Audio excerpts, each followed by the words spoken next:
Who decided that 60 seconds make a minute, that 60 minutes make an hour, that 24 hours make a day? This is the story of time. These are natural laws of the universe. They are not something we discovered. They are something we invented, something we argued about, something entire civilizations build their words around. To understand why we count time the way we do, we need to travel back to when humanity first looked up at the sky and tried to make sense of the patterns spinning overhead.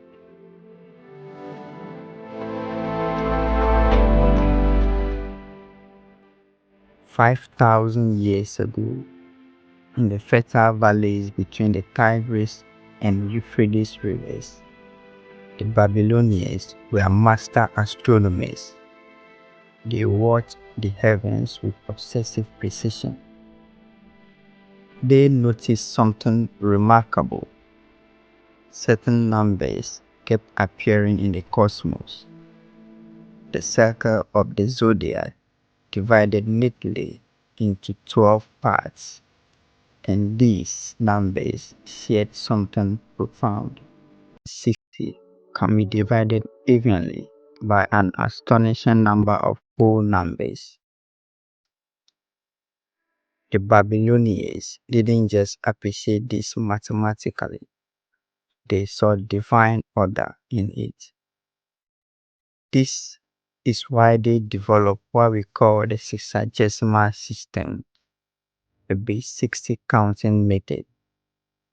Not because 60 is special on its own, but because it's magnificently divisible. You can split it into halves, thirds, quarters, fifths, sixths, without even creating fractions. For a civilization without calculators, this was revolutionary. You could divide your day, your circle, your goods, and the mass would always come out clean. When the Babylonians divided the day, they brought this 60-fold thinking with them. Each hour split into 60 minutes, each minute into 60 seconds. The word minute itself comes from pars minuta prima, which means the first small part.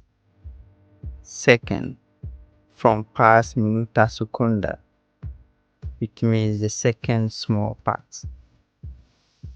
We inherited their mathematics. Every time you check your watch, you are looking through Babylonian eyes at the world. But why 24 hours in a day? Why not 20 or 30 or some other number? The answer begins with a simple observation. The world has two faces, day and night. The ancient Egyptians, around 2000 BCE, were among the first to divide each of these halves into 12 parts. Not 24 hours total yet, but 12 hours of daylight and 12 hours of darkness. They used Deccan stars, 36 star grooves that mark the passage of the night. The Egyptians divided the night using these stellar clocks, tracking 12 periods from sunset to sunrise.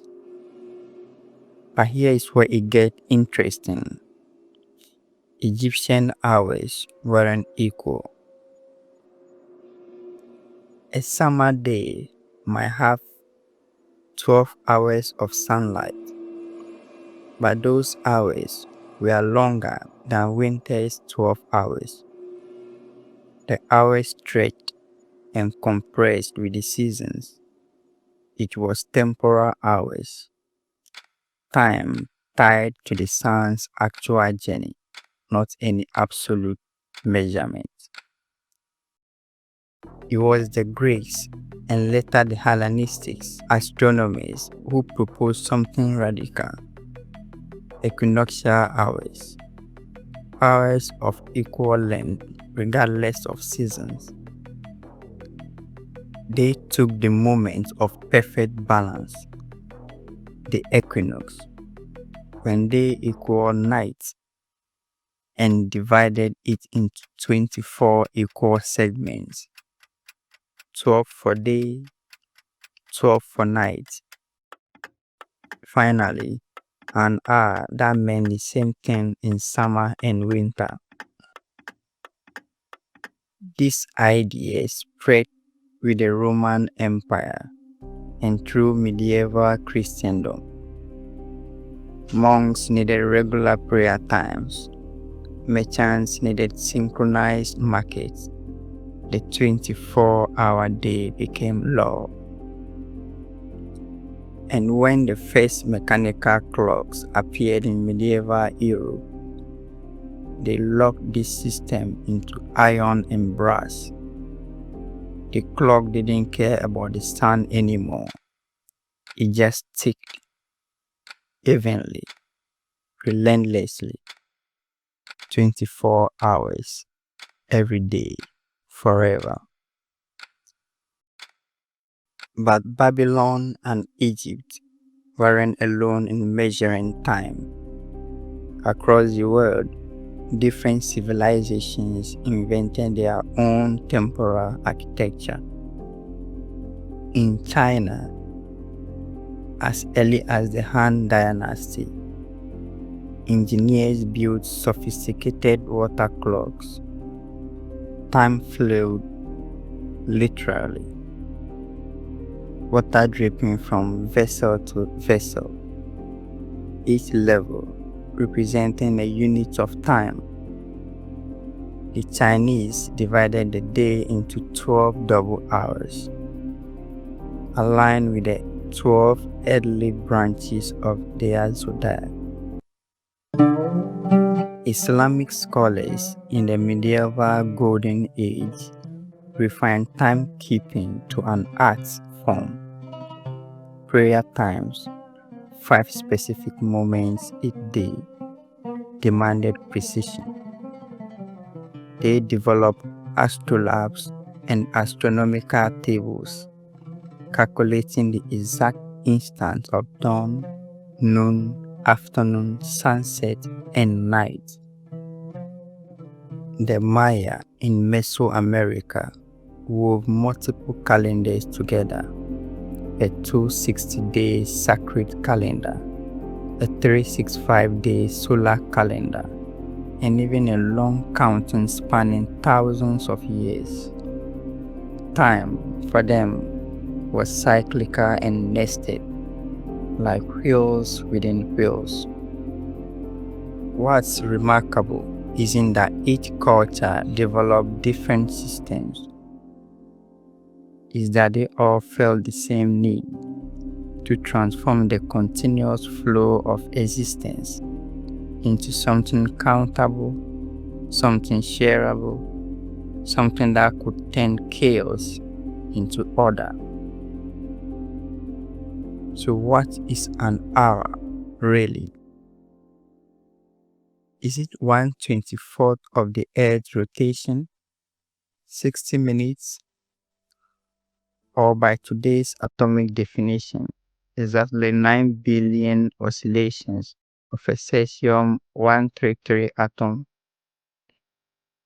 The truth is, an hour is an agreement, a useful fiction we all decided to believe in. We could have chosen base 10. We could have divided the day into 20 parts, or 30, or 100. The French Revolution actually tried this.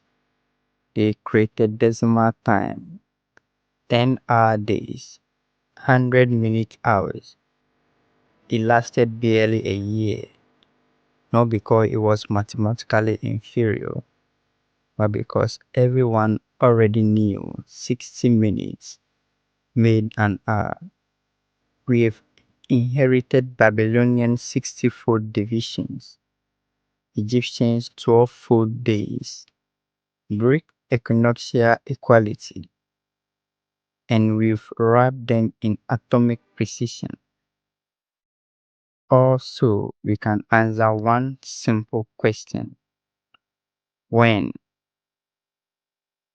There is a deeper truth here, because while we invented hours and minutes and seconds, we didn't invent time itself.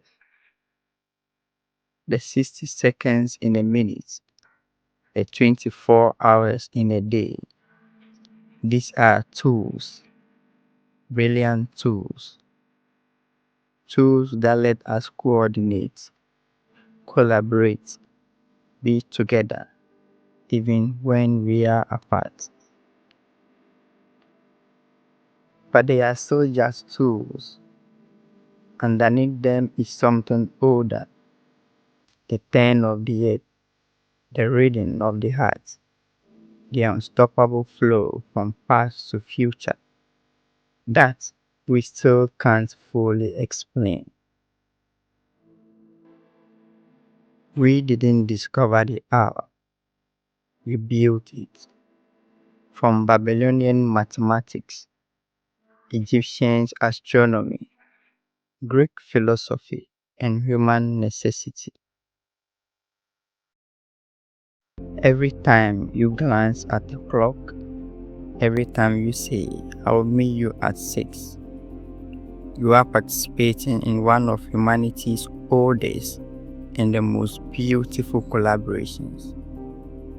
The agreements we made with each other to turn the eternal wheel of time into something we could name. But what is time if not memory, if not anticipation? Science tells us time is relative, that it bends near black holes. But in our hearts, time is the story we tell ourselves. The next time someone asks you what time is it, remember, you are not reading the universe. You are reading more than 5,000 years of human ingenuity, compromise, and wonder.